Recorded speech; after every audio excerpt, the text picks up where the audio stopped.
Yeah, too veiny, far too vascular. I need to get more sweets in my system. Ooh, that's fucking cool though. It's a pretty solid hunk of meat.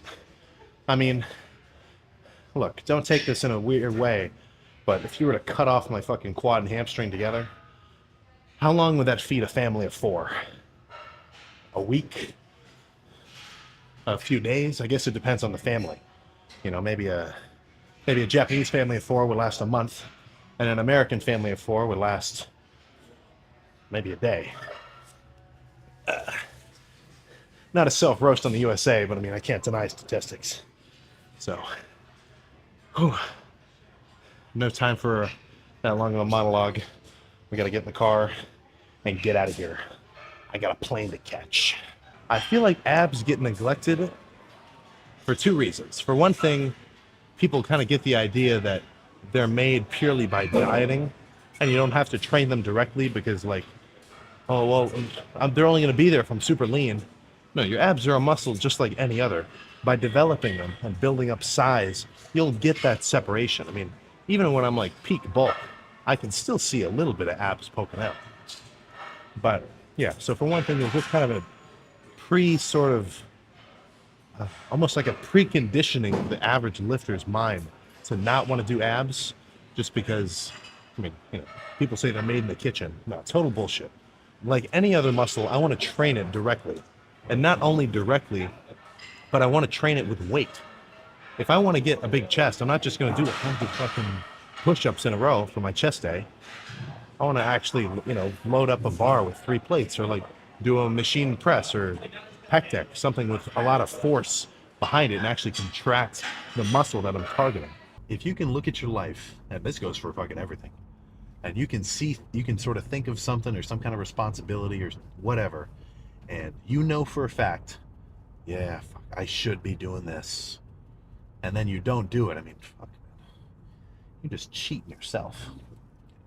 And that's not coming from me as though I'm always the fucking most responsible dude. There's a lot of shit where I'm like, oh fuck, I should be doing this, then I don't do it.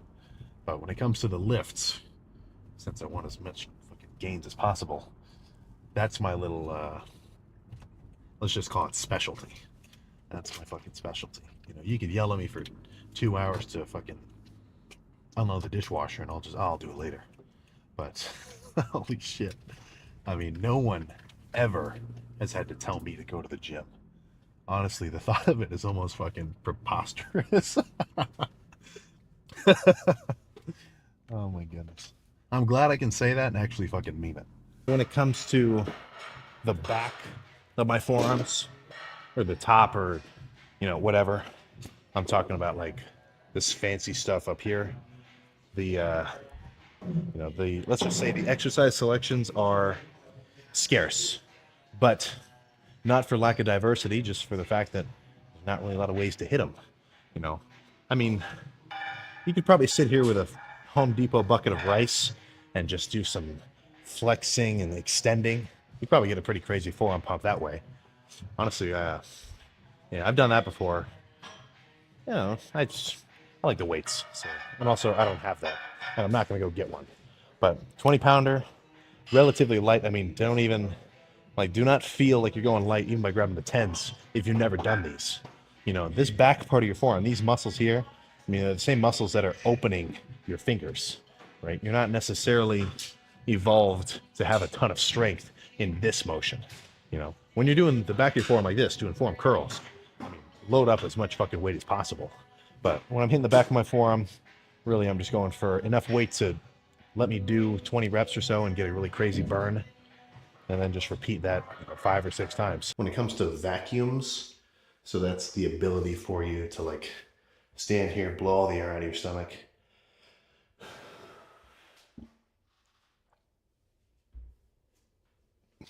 and like suck it in like that. I mean, I'm not necessarily a practitioner. I don't think you really have to do that kind of stuff every day and like practice it.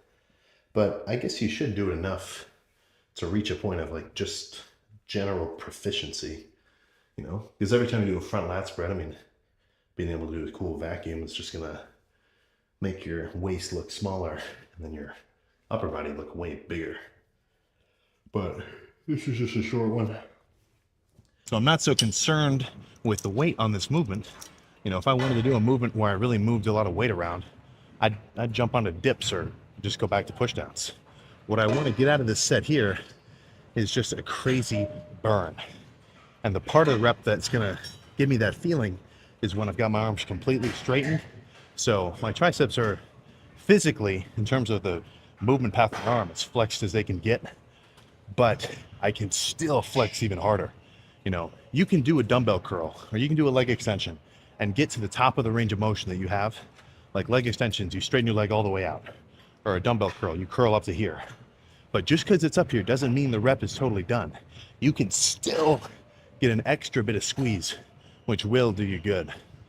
You know, in terms of long-term gains, I can't speak to the fact that it's like more effective than any other set, but I do know that it helps me get a crazy pump, which I'd say holds a reasonably strong correlation. But one thing I feel like I need to mention just about training in general is just because something may be conventionally done or not done doesn't mean that you should just follow that rule or just listen to what somebody else says just because that works for them. You know, I mean, I see a lot of guys and I always hear comments, well, actually a little bit less now, like lifting with straps. I feel like that was more of a 2010 earlier thing where people rip on you for using straps. Now it's pretty mainstream. People are starting to catch on. But, you know, I used to hear, you don't need to train your forearms directly. You know, you work them by doing back movements, by curling. If you're a total freak and your forearms just happen to be gigantic, then hell yeah, man, badass. But that is not me for sure. I mean, oof. You're not just floating through space in your life, right? I mean, the education system is almost sort of setting you up that way, like you do what you're told. So, you know, it's not like everybody grows up, unless they've got some baller parents or whatever who can support them and say, oh, dude, you can do whatever you want, man. I think just from childhood onward, you're kind of put in this little box. You know, you just do what you're told and follow your script, and that's the end of it. Oh man, you gotta realize that you're in complete control, right? You're behind the wheel every fucking day, you know, and you know, if you're not where you want to be, to blame external circumstances, to blame like, well, I could do it if I was so and so. Well, if I didn't have to do this, then I'd be able to do it. Well, I'm so busy with this. There's no way I can make time for it. But that's the fucking antagonist of any sort of progress in any sort of fucking realm of anything, you know?